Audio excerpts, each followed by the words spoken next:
ce que comparer, c'est qu'il me dit non, c'est moi qui ai volé ta moto. Je t'ai appelé pour te dire que j'ai décidé de te remettre ta moto. Oui, elle va jeter sa béquille. Elle a jeté la béquille. Oui, vous voyez, elle marche.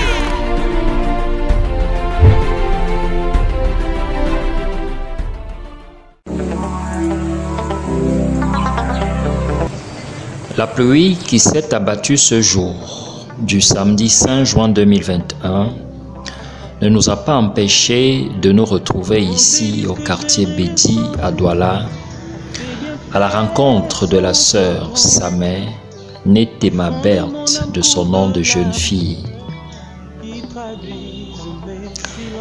À l'occasion de ses 33 ans de mariage, coïncidence heureuse qu'elle célébrait ce samedi 5 juin 2021 pour le rappel, elle n'a pas trouvé meilleure manière de remercier le Seigneur que par ce témoignage. J'ai découvert que la tension était à 6,5. Mon collègue m'avait dit que Madame Samé, tu es couchée là comme ça, tu regardes ton tableau de bord. J'ai dit que non. Il m'a dit que ta tension est à 6,5. 6,5. Je n'ai pas paniqué. Je suis partie pour qu'on m'appelle le pasteur au secrétariat. C'est tombé dans le répondeur.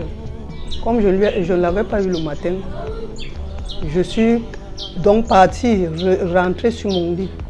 Du lit, je suis partie au lavabo pour me laver. C'est là au lavabo, sachant que je suis déjà conscient que ma tension est à 6,5. Normalement, ma tension est souvent à 12,7. J'ai juste fixé les regards sur le mur. Sachant que je suis chrétien, j'adore le Dieu qui a créé tout l'univers. J'ai dit, Seigneur, oh voici, on me parle de la tension 6,5. Avec cet état de santé, j'avais la diarrhée, j'avais les crachats glaireux, je perdais les ions. On mettait les perfusions, rien ne changeait. J'ai dit au Seigneur, si tu ne fais pas quelque chose aujourd'hui, c'est que ça serait si tu me laisses ici même 2 jours. C'est la mort qui va s'ensuivre. Mais si c'est toi qui veux me prendre de la terre, Seigneur, tu me prends, tu vas rester veiller sur ces enfants. Mais si ce n'est pas toi qui veux me prendre de la terre, fais qu'on me sorte aujourd'hui de l'hôpital, qu'on me fasse sortir de l'hôpital aujourd'hui. Cette quinquagénaire, originaire du sud-ouest du village Ewonda, avait donc déjà demandé un signe de sa guérison à son Dieu par la foi. Et tout ce qu'elle pouvait faire n'était que d'attendre la réponse de Dieu. Quand j'ai fini mon bain, je suis arrivée me coucher sur le lit. Avant d'arriver, la major du service prend le tableau de bord et dit au médecin, donc, s'il vous plaît, regardez le tableau de bord, la tension de Madame Sam. Il regarde, il trouve que c'est à 6,5. Vraiment. Tous étaient là, ils me regardaient. J'étais couché sur le lit. Alors, un des médecins se détache, il va vers la porte du service là où j'étais couché. Il regarde le dehors, il regarde dedans, il regarde dehors, il me regardait, il regarde le dehors. Après, il revient vers ses confrères. Il dit à celui qui prescrivait, Dr Wan, qui était à la porte, il revient vers ses confrères. Il dit à son confrère, Dr Wan, qui prescrivait, que pour moi,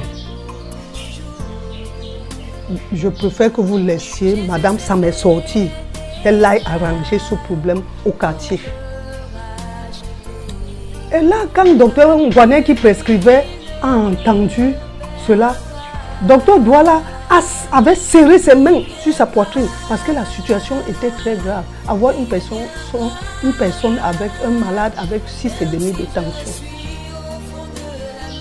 Lorsque Dr Ngwane qui prescrivait a entendu ce que son confrère a dit, il s'est retourné vers moi et dit, Madame Samé, tu sors. Je n'ai pas répondu. première fois, deuxième fois, il a répété la même phrase. Madame Samé, tu sors. La troisième fois, jusqu'à la troisième fois, je n'ai pas répondu à la question. Et alors, il a pris son ordonnance, il a froissé son ordonnance. Et il a dit au major, major, donne-moi le papier de sortie. Il a pris le papier de sortie. Il a écrit, il a commencé à écrire. Quand il a écrit, il a pris son cachet, il l'a mis. Et il me dit, Madame Samé, tu sors aujourd'hui. Cette mère de 6 enfants, non ignorante du milieu de la santé, car ayant longtemps exercé dans le domaine, savait qu'au regard de sa tension artérielle qui était en deçà de la normale, il était quasi impossible de sortir de l'hôpital et marcher. Même sa fille de 13 ans à cette époque-là, malgré son jeune âge, était autant surprise que vous dès l'annonce de la sortie de sa mère de l'hôpital. Mais Dieu était derrière. Vers 16h, 16h30, je vois ma première fille qui vient. Elle me dit, maman, il y a telle tantine qui est venue à la maison. Elle m'a envoyé venir te demander si on prend le poisson au congélateur pour préparer la sauce. La sauce est finie. Je lui dis, maman, on m'a fait sortir de l'hôpital.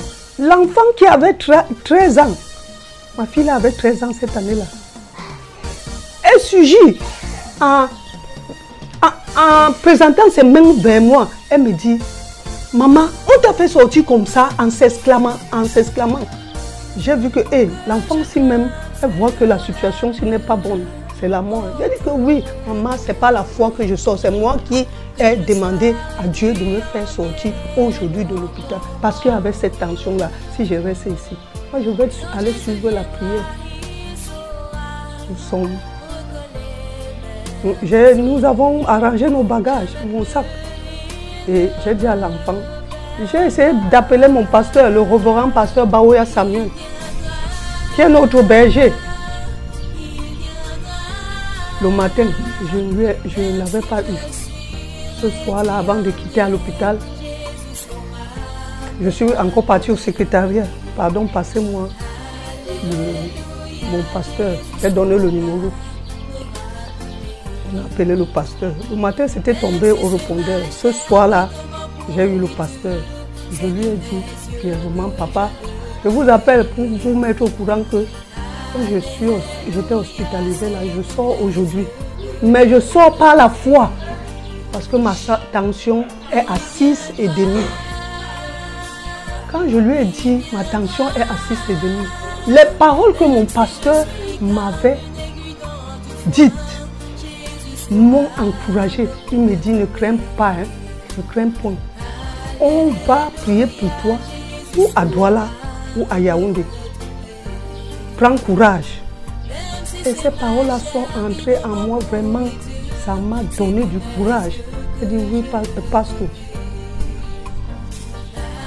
Et puis, on s'est séparés. J'ai pris l'enfant. Nous sommes revenus ici.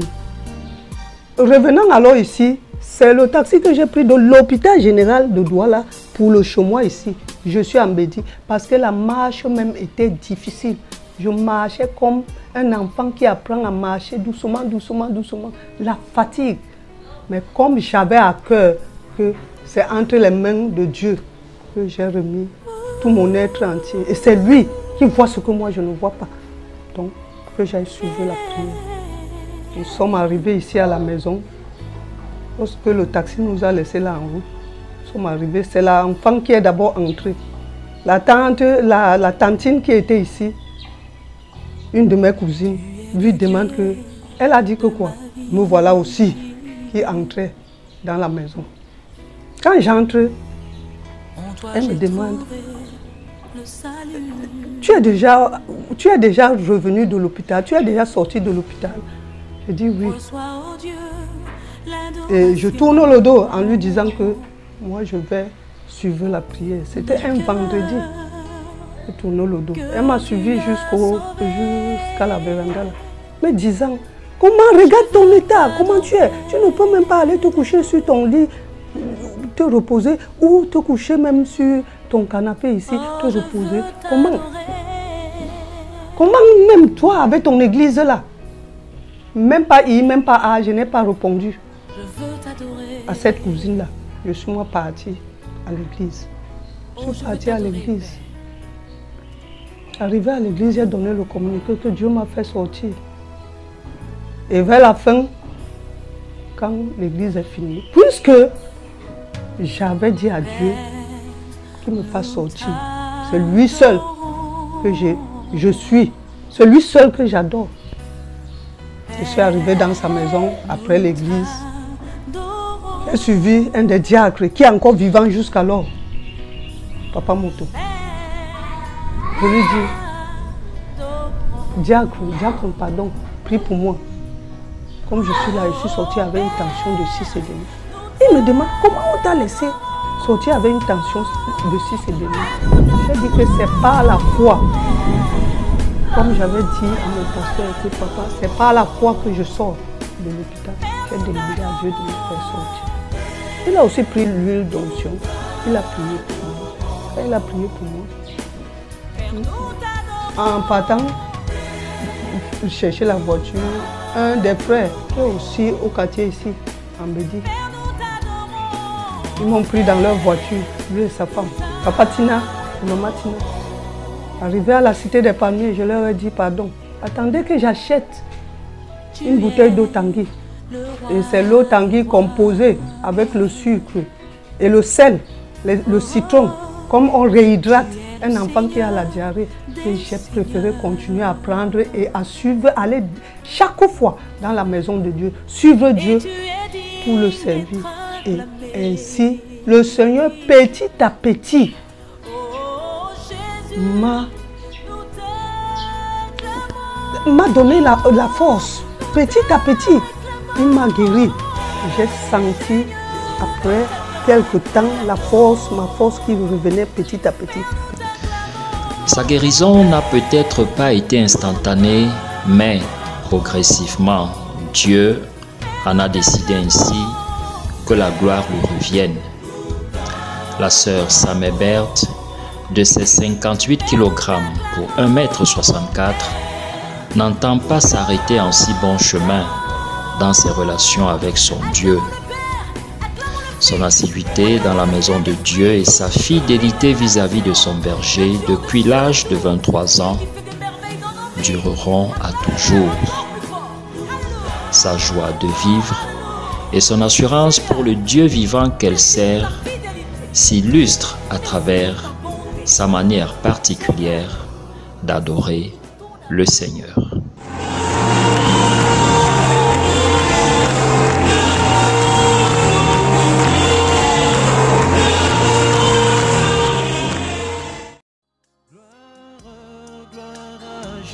Je veux t'adorer, tu es puissant, tu es fidèle, gloire à ton nom.